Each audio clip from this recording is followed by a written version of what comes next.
Jesus gave us a confidential briefing on a second coming. And this takes us then into this strange chapter, Genesis 6. And what makes this chapter difficult is that most Christians, even serious Christians, I believe, have been mistaught about this chapter. This is a very strange verse. The Nephilim, it's translated giants. Chuck Missler explains some of the most fascinating Jesus predictions in the New Testament, and it brings it back all the way to the Old Testament. Absolutely fascinating. Let's get right into it. This strange period of time that Jesus talked about, the days of Noah, also could be called the return of the Nephilim. Let's just jump right into it. Jesus gave us a confidential briefing on a second coming. 4 disciples came to him inquiring about his return. And he gave them an answer that's so important that it is recorded in 3 of the Gospels. He details all the preceding events, or many of them, that will occur prior to second coming. It's like a 2-chapter answer in Matthew. It's also recorded in Mark and Luke. Mark 13, Luke 21, following. Now, he opens and he closes that 2-chapter briefing with a warning. His first remarks, in effect, are saying, take heed that no man deceive you.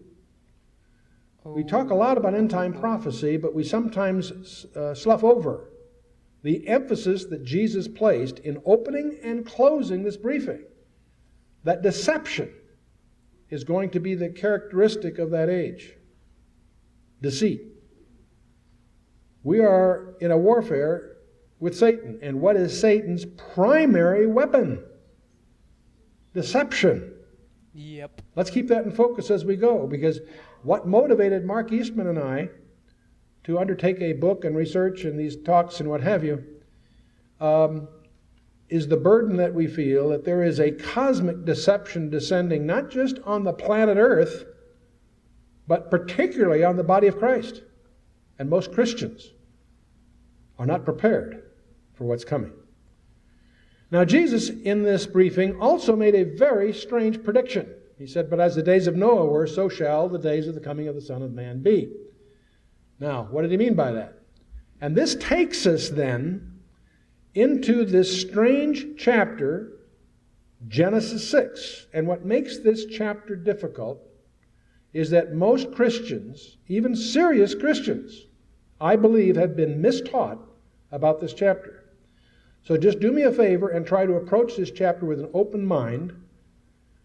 Because, let me point out, the views I'm going to share I've held for many years, but I've always regarded them as one of those things that's open to conjecture. Some people have this view, I happen to have this view, and so forth. That's fine. For when Jesus talks about in the days will be like as if it was in Noah's days, I always thought about it as in how evil and ungodly the people were. But I never would think about the Nephilim and how they were in the land. That is fascinating to think about. Like, what if that's the definition? I'd love to know what you guys think. Let's continue. It's only recently I began to realize that, first of all, the alternative views are not really defendable, and I'll show you why. But more to the point, unless you understand Genesis 6, you will not understand much of the Old Testament, much of the New, and certainly have a prophetic blind spot. I'm going to show you a verse before we're all through today that many of us as prophecy teachers for many decades have read and taught and not looked at carefully. It's amazing how these verses that are so familiar to us sometimes will leap out at us with an insight that we've missed for a good part of our intellectual life. But let's go on. Genesis 6, verses 1 and 2 reads as follows. And it came to pass, when men began to multiply on the face of the earth, and daughters were born unto them, that the sons of God saw the daughters of men that they were fair, and they took them wives of all which they chose. Now, I want you to notice a couple of things while I have this text on the screen. I want you to notice verse 1 and 2 are one sentence. That the daughters of men are the daughters that were born unto men in general. They weren't a subset. When men began to multiply on the face of the earth and daughters were born unto them, that's men in general had daughters in general. You with me? Some people try to make, you'll see, I'll get into that later, that the daughters of men are a specific subset. There's no textual basis for that. But the real issue that should hit us between the eyes, what on earth is meant by the sons of God coming in unto the daughters of men? What's translated in English Bible, sons of God, is in the Hebrew, Benaiah Elohim. Strange term, but here's the point. That term is used in the Old Testament exclusively of angels. Job 1:6, 2:1, 38:7 being well-known examples. The term, while it's strange to our ears perhaps, the sons of God is a term for a lot, and we could spend all morning on why that term is so carefully and consistently used in the Scripture for certain circumstances.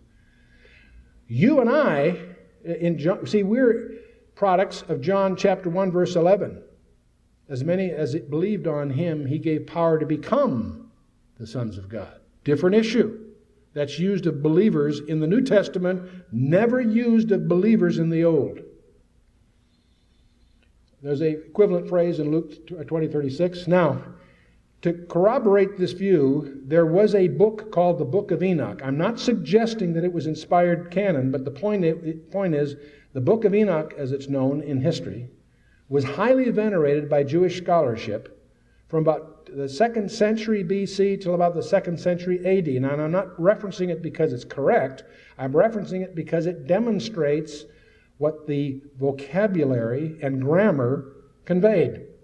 Wow. The word sons of God, clearly from the Book of Enoch, were understood to mean angels.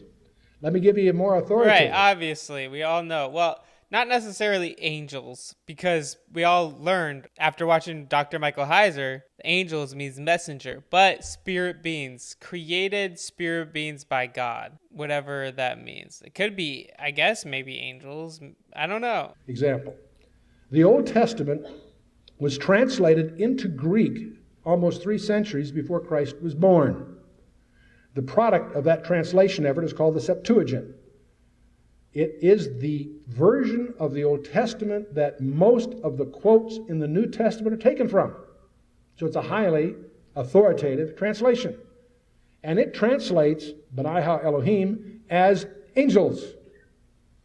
So there's no way to escape the idea that the text implies, in fact expresses, that angels, fallen angels obviously, came down and had some kind of communion, intercourse, with the women that were offsprings of Adam. That's what the text says. It's bizarre, it's uncomfortable to many, but that's what the text says. But let's go on. They came down to the daughters of Adam. The Hebrew says Banoth Adam. It technically says the daughters of Adam. Not Cain, not some subset, the daughters of Adam. Now, in subsequent verse here, in verse 4, it goes on to say something else. It says there were Nephilim, I'll come back to that word, in the earth in those days, and also after that, when the sons of God came in unto the daughters of men, and they bare children to them, the same became mighty men, which were of old, men of renown.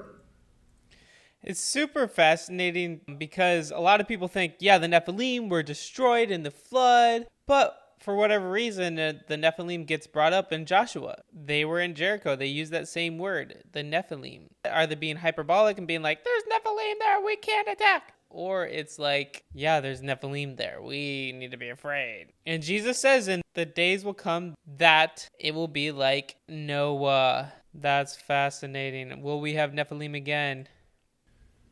This is a very strange verse. The Nephilim, it's translated giants, and I'll explain why, in your English Bible. But the word in the Hebrew is Nephilim.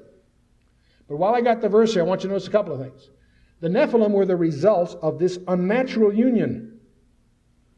The angels had intercourse with women, and their offspring were the Nephilim. Don't confuse the Nephilim with the fallen angels. Right. The fallen angels were the parents. The Nephilim were the offspring. Are we together? I want you to notice the offspring are males. There are children of them which became the mighty men. It doesn't speak of any mighty women.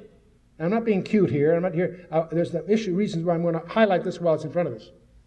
which were men, which were of old men of renown. The word Nephilim in the Hebrew means the fallen ones. It comes from a verb, nephal, which means to fall or be cast down, to fall away or desert. So Nephilim is a noun, a plural noun from the verb. It means the fallen ones. Also associated with it in that verse at the end, it says the Hagebarim, the mighty ones, the men of renown. When this was translated into Greek in the Septuagint, the word is gigantes. It was transliterated in our English Bible as giants. They did happen to be giants, but that's not what the word means. It comes from gigaz, which means earthborn.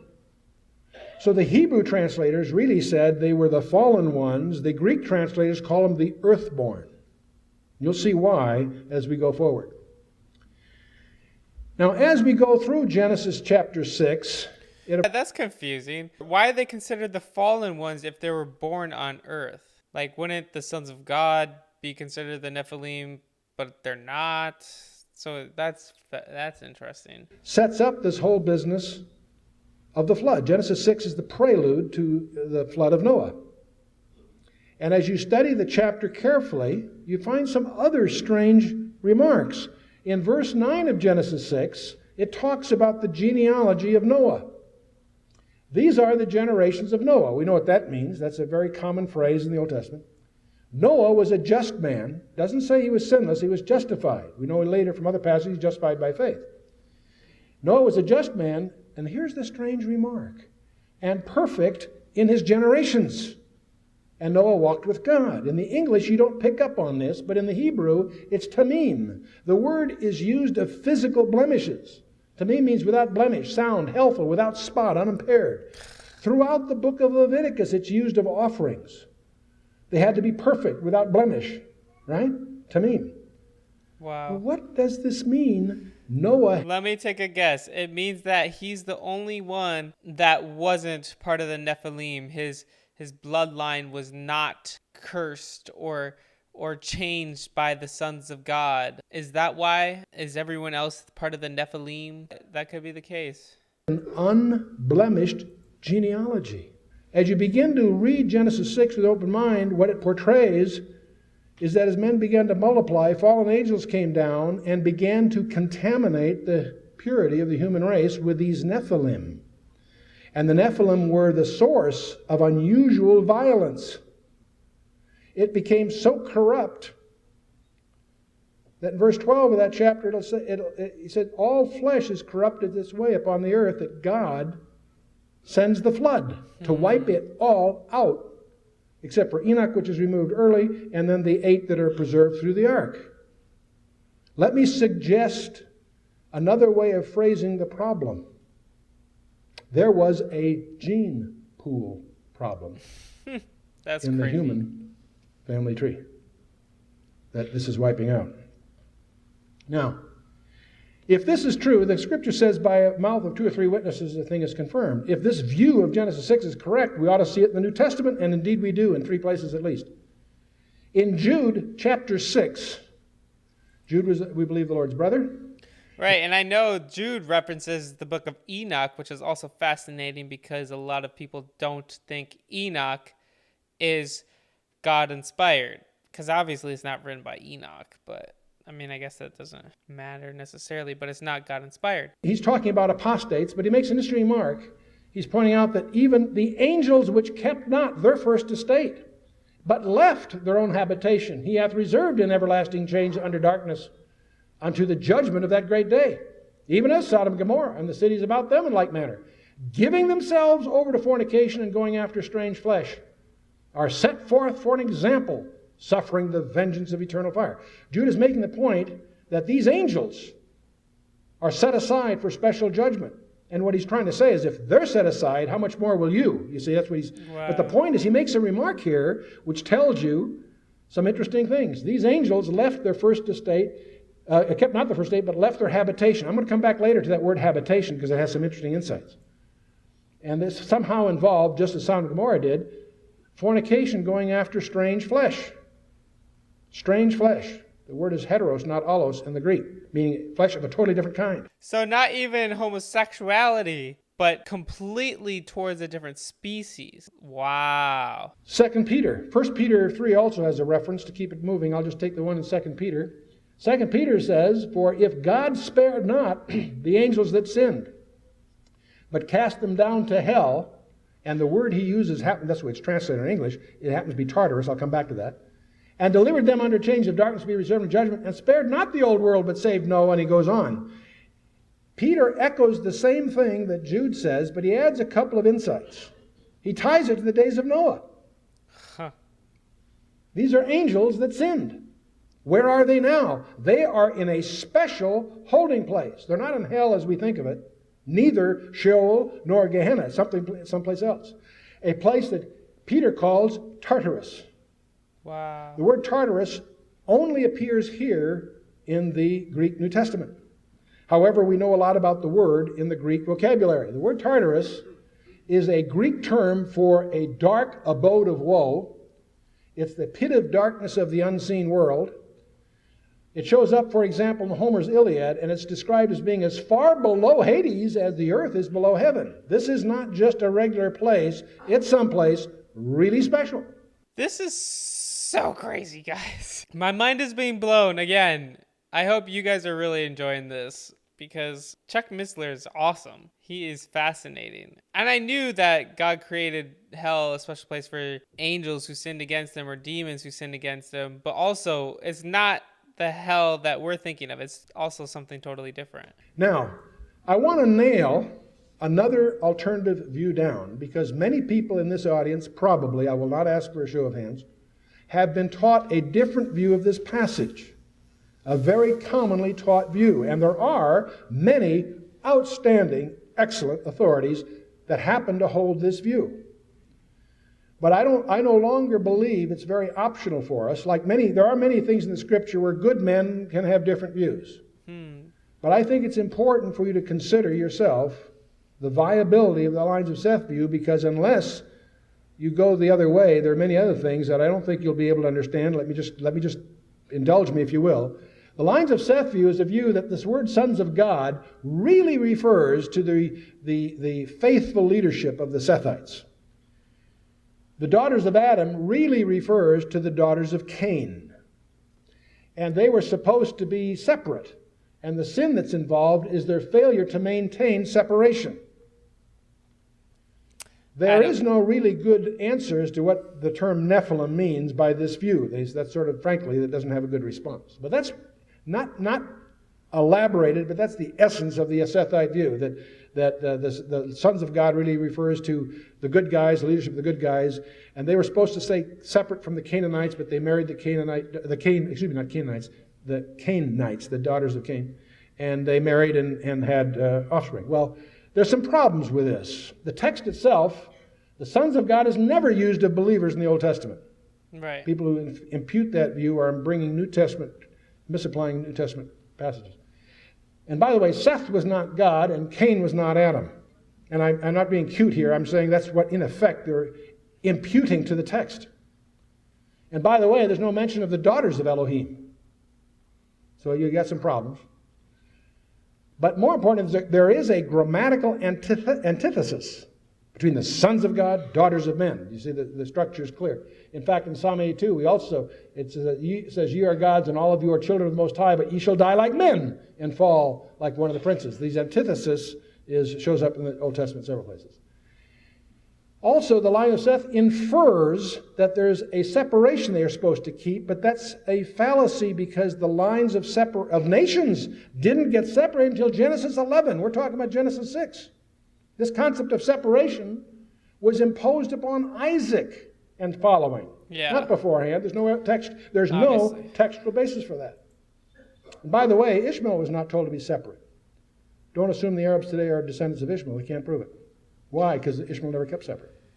Small point, but I just thought if there any Muslims here. I've always heard that a lot of Muslims or Arabs are descendants of Ishmael. Doesn't mean they didn't have like a pure bloodline, but that's what I've heard. But I'm totally on board with this argument for the most part. I have something to offend everyone. I don't want to play favorites. But furthermore, Genesis 6, verse 12 indicts this view because it says all flesh was corrupted. It doesn't say that one particular group was the problem. The line of Seth also implies that, or infers that the line of Seth was godly. Only Enoch and Noah's 8 were spared of the flood. There aren't any godly people there, except those 9. Also, the text says that the sons of God took wives of all whom they chose. You don't get the impression it was a participative choice. You get the impression they took wives. It doesn't sound like they're too godly in terms of that may be pushing something. Why did the Sethites, if they're so godly, perish in the flood? That's probably the real nail in that coffin. And by the way, Enosh, who was Seth's son, is the one that initiated defiance of God. Most people don't know this because there's a mistranslation in most of our Bibles. In Genesis 4:25, it doesn't say then man began to call upon the name of the Lord as the English would render it. It really says then man began to profane the name of the Lord in the Targum of Onkelos, the Targum of Jonathan, Kimshi, Rashi, other Jewish, also Christian Jerome, Maimonides in the 12th century. The authorities that, if you really get in behind that verse, you'll discover that our English Bible has a misleading rendering of that. That in the days of Enosh is when apostasy began. And so it's a small point, but it does cloud the idea that the lines of Seth were good guys. The daughters of Cain, the implication of the Cainites were bad guys. Well, first of all, there's no basis for a subset of the daughters of Adam. That's conjecture. The Cainites were not necessarily godless. If you study Cain's genealogy, following Cain in Genesis chapter 4, you'll discover in verse 18, many of his descendants had the name of God in their names. We don't know, but if you're going to draw a conjecture, it's more likely that even though he was guilty of that sin with Abel, that he repented and he tried to raise his family God-fearing. This idea that the Sethites were good guys and the Cainites were bad guys is a contrivance of liberal scholarship, not of the text. And by the way, were the daughters of Seth so unattractive? I don't quite understand. Oh, man. I love how he does like a steel man. He makes some good points about why he thinks what he thinks. It's not just about their sinful nature or whatever. What do you guys think? But the other issue is these unnatural offspring as a result of the union. What are these Nephilim? Now, they had supernatural offspring. Now, by the way, when a believer or an unbeliever gets married, they may have monsters, but they don't have, unnatural offspring. And also it implies that there were no X chromosomes among the Sethites. There were no women of renown, only men of renown. Right. And why was Noah's genealogy so distinctively highlighted in Genesis 6:9?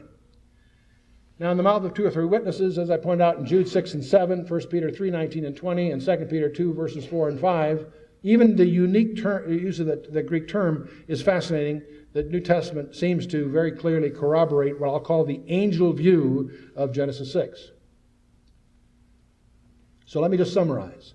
We've got a problem with the text itself. We've got inferred separation, inferred godliness of Sethites, inferred Canaanite subset, unnatural offspring, New Testament confirmations. These are the major, in my mind, indictments of the so-called lines of Seth view, although it's held by many.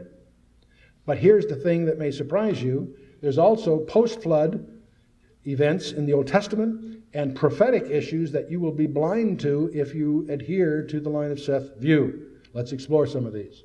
By the way, the angel view prior to the birth of Christ was in the traditional rabbinical literature, Book of Enoch, as I mentioned earlier, the testimony of the 12 patriarchs. It's not a member of the canon, but it does describe the linguistic structure of that day. Josephus Flavius, Septuagint. The early church fathers, Philo of Alexandria, Justin Martyr, Irenaeus, and the whole list, held the angel view. The early church believed in angels. Then where did the line of Seth idea begin in the 5th century? Celsus and Julian the Apostate used the traditional belief in angels to attack Christianity. And Julius Africanus resorted to the Sethite theory as sort of a more comfortable explanation. They were uncomfortable with the angel idea. And understandably, as we look at that, it's pretty weird. Right. Cyril of Alexandria used the line of Seth to repudiate the Orthodox projection. And here's the problem. Augustine picked it up And he embraced the Sethite theory, and it became the doctrine of the Catholic Church, and thus it still derives to the denominational churches.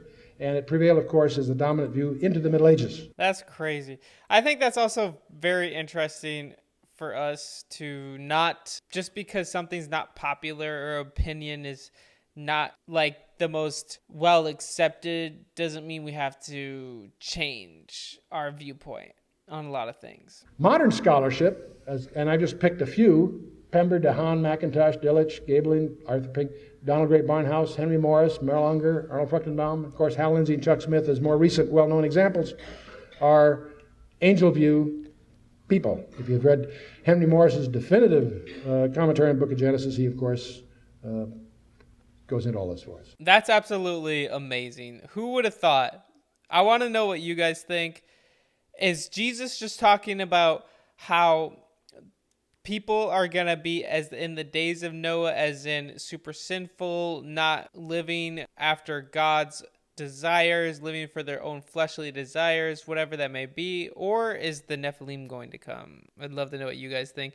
Well, anyway, guys, thank you so much for watching. Please consider subscribing if you haven't. If you have never decided to follow Jesus, I encourage you to do that. Put your faith and trust in him. It will be the best decision you could ever make. Thank you guys so much for watching.